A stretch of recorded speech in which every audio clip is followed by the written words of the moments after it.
Assalamualaikum warahmatullahi wabarakatuh. Perkenalkan, nama saya Samira Kania Cidita dari kelompok PPM di nomor 14 dengan NIM akhir 038.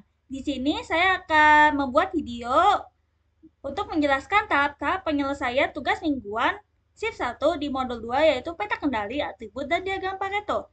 Jadi yang pertama itu, sebuah perusahaan manufaktur memproduksi botol plastik minuman. Untuk menjaga kualitas, perusahaan melakukan inspeksi harian terhadap produk yang dihasilkan. Setiap hari diambil sampel dari hasil produksi dan diperiksa apakah ada botol yang cacat. Berikut merupakan data hasil inspeksi selama 10 hari. Jadi ini adalah datanya, ada jumlah sampel dan jumlah cacat, dan di sini jumlah cacatnya itu sebagai proporsi dan jumlah sampelnya itu sebagai sampelnya. Jadi manajer kualitas itu ingin mengetahui apakah proses produksi botol plastik tersebut masih berada dalam kendali statistik atau terdapat indikasi penyimpangan. Jadi kita ingin mengetahui apakah proporsi jumlah cacat itu dalam proporsi jumlah cacat dalam proporsi jumlah cacat ke jumlah sampelnya itu masih dalam kendali statistik atau tidak. Jadi kita menggunakan peta kendali P atau enggak NP. Dan karena jumlah sampelnya itu berbeda-beda, maka kita gunakan yang P. Jadi kita bisa langsung ke RStudio-nya, yaitu pertama itu menginstal package, yaitu RedXL dan QCC. RedXL itu digunakan untuk membaca dan membawa data-data yang ada di Excel itu ke RStudio di script ini. Dan yang QCC itu untuk membuat peta kendali, baik itu P, NP, C, dan U kalau yang di modul ini.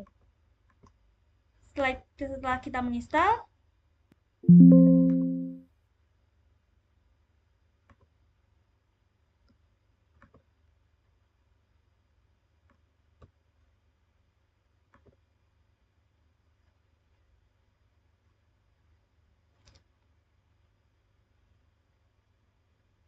sambil menunggu installnya, aku akan menjelaskan sintaks yang library. Library itu untuk membaca package yang kita sudah install ke dalam script ini. Dan ini menginput data Excel ke Xcode itu menggunakan sintaks yang Red Excel.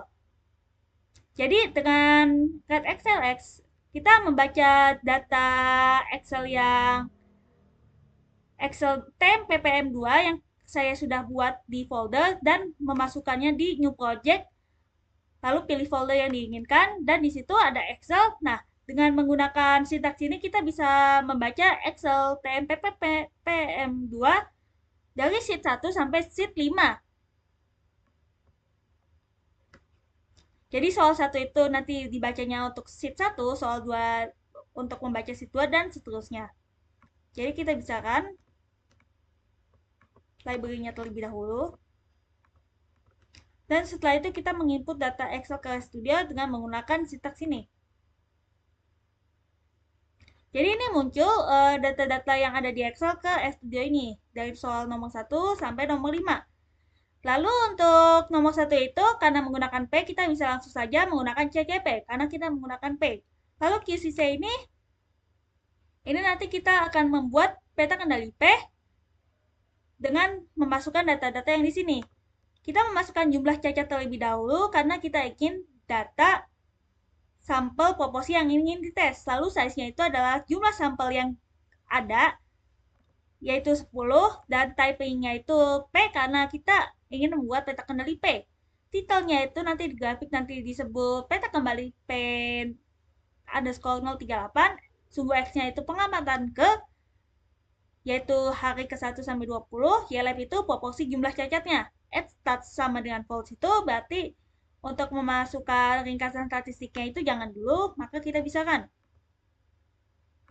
Jadi ini adalah peta kendali P yang dibuat.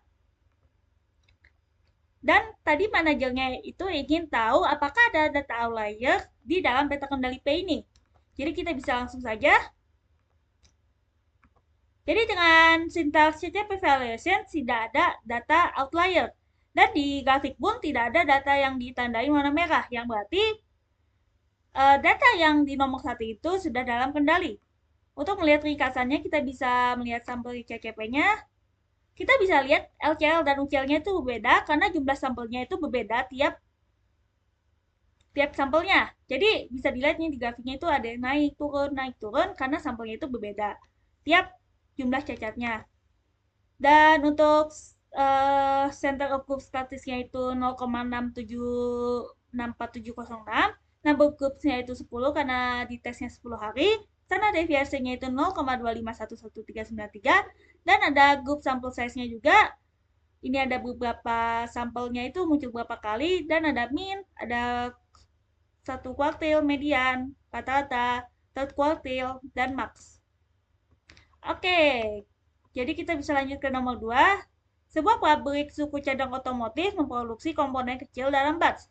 Untuk pengendalian kualitas, setiap hari diambil satu sampel tetap 200 unit dari lini produksi dan dihitung jumlah unit cacat. Berikut merupakan data 20 hari pengamatan yang diambil.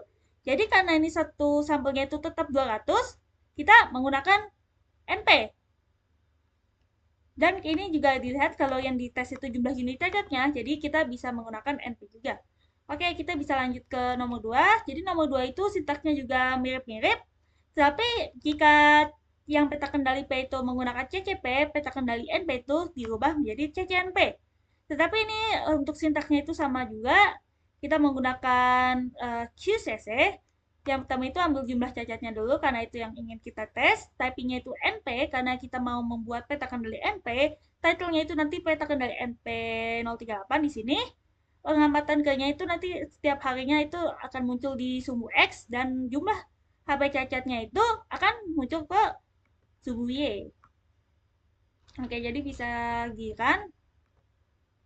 Jadi ini adalah peta kendali NP dari soal nomor 2 dan kita ingin tahu juga nih apakah ada data outlier. Karena tidak ada, kita bisa langsung melihat summary-nya. Oke, jadi kita bisa lihat di sini kalau LCL sama UCL-nya itu garisnya sejajar. Yang berarti itu menandakan sampelnya itu sama setiap itunya. Dan LCL-nya itu sama UCL-nya itu cuma satu doang. Jadi LCL-nya itu 1,83344, sedangkan UCL-nya 21,86654. Standar statistiknya itu 11,5, standar deviasinya 3,338845. Number groups-nya itu 20 karena ini harinya sampai 20. Lalu group sample size-nya itu ada 200. Dan ini min, ada first quartile, median, min, third quartile, dan max. Kita bisa lanjut ke nomor 3. Sebuah pabrik tekstil memproduksi gulungan kain. Setiap gulungan diperiksa secara visual untuk cacat. Misalnya lubang, noda, yaman putus, DLL. Unit inspeksi adalah satu gulungan kain dan manajemen ingin memantau jumlah cacat per gulungan selama 20 hari agar proses terjadi tetap stabil. Jadi untuk nomor 3 itu setiap gulungannya itu diperiksa secara visual untuk cacat. Jadi kita tuh ingin memperhatikan setiap jenis cacatnya gitu. Jadi bukan jumlah unit yang diperhatikan dari proporsinya. Jadi kita menggunakan produksi C karena kita ingin melihat apakah tiap jenis cacatnya itu jumlahnya itu masih dalam kendali statistik atau tidak. Jadi kita menggunakan peta kendali C. Untuk CC-nya itu diganti C di belakangnya. Lalu soalnya ini karena kita tidak ada sampelnya, kita bisa hilangkan. Dan ini dianggap sama ininya, jumlah sampelnya. Dan ini juga sama, titelnya itu untuk judul, X-Lab-nya itu untuk sumbu X, dan Y-nya itu sumbu Y, dan statistiknya itu untuk membuktikan statistik ringkasannya muncul.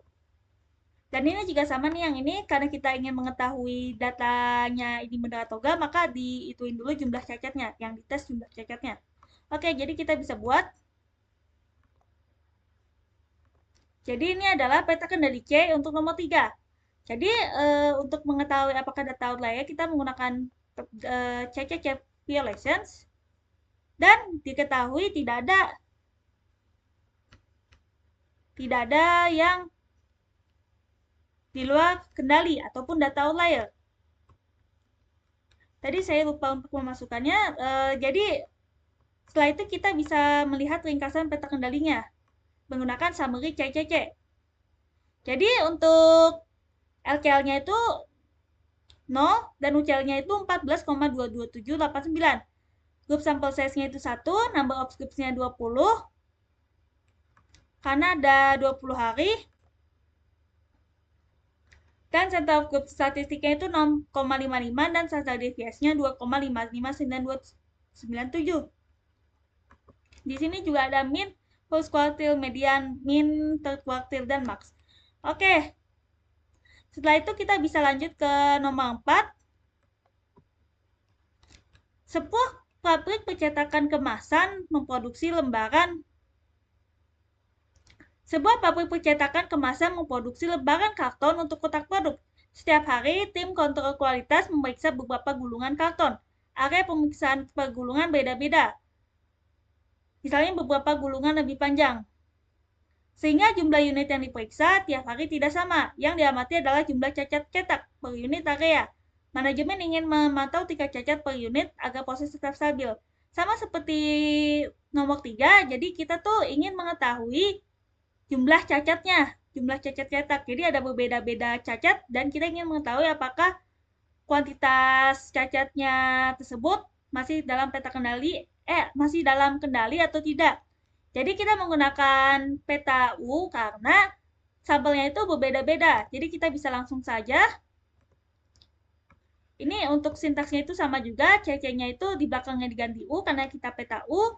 Ini di sini CC-nya itu kita mengambil dari soal nomor 4 atau nggak di sheet 4. Ini yang dites itu adalah CI cacatnya dan size-nya itu di unit diperiksanya yang di sini. Dan type-nya U karena kita membuat peta kendali U, titelnya nanti akan muncul peta kendali U 038, X-Lab-nya pengamatan ke itu sesuai dengan harinya, proporsi cacat, karena ada size-nya, lalu stat false itu agar ringkasannya tidak muncul. Jadi ini adalah peta kendali U untuk nomor 4 dan untuk mengetahui apakah ada data outlier atau tidak, kita menggunakan CCU violations. Jadi 0 semua, dan untuk melihat ringkasan peta kendalinya kita menggunakan summary CCU. Oke, jadi karena ini tuh tadi sampelnya berbeda-beda kan, jadi UCL-nya itu berbeda-beda juga, ada lebih kecil, ada yang lebih besar. Begitupun juga LCL-nya. Dan untuk center of group statistiknya itu 0,09285714, dan untuk number of scoops-nya 20 karena ada 20 hari, dan ini adalah size-nya itu, ini muncul berapa kali. Dan ini juga ada summary of group statistiknya. Jadi kita bisa lanjut ke nomor 5. Sebuah lini Parkitas smartphone mencatat berbagai jenis defect selama inspeksi hari.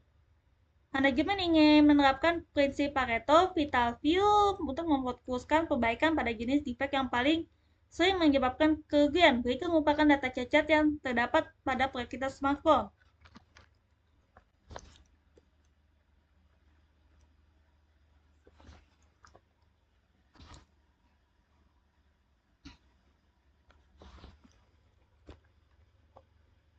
Jadi ini ada jenis defect, yaitu ada 10, dan ini ada jumlah frekuensinya. Nah, kita akan membuat diagram Pareto-nya untuk menunjukkan secara visual itu yang paling banyak itu yang mana jumlahnya sampai paling dikit, dan itu akan dijelaskan ditampilkan di diagram Pareto. Jadi kita bisa langsung saja. Ini ngambil dari soal 5 ataupun sheet 5. Lalu untuk yang dites itu adalah jumlah flagnya. Dan ini adalah untuk namanya yang akan muncul di diagram Pareto-nya. Jadi misalnya ininya 50, itu dikasih nama. Yang 50 itu yang mana jenis defect-nya. Lalu untuk sumbu Y-nya akan muncul jumlah flag. Nah, ini jadi berikut adalah diagram Pareto-nya. Ini adalah jumlahnya. Dari, bisa dilihat ini tuh dari tinggi sampai jumlah proyek paling tinggi sampai jumlah proyek paling rendah. Ini adalah jenis-jenis dari jenis defects-nya, dan ini kumulatif persentasenya. Jika ini ditambah ini akan naik ke atas, lalu jika ditambah semuanya akan muncul 100%. Jadi ini adalah diagram Pareto yang kita bisa buat di RStudio.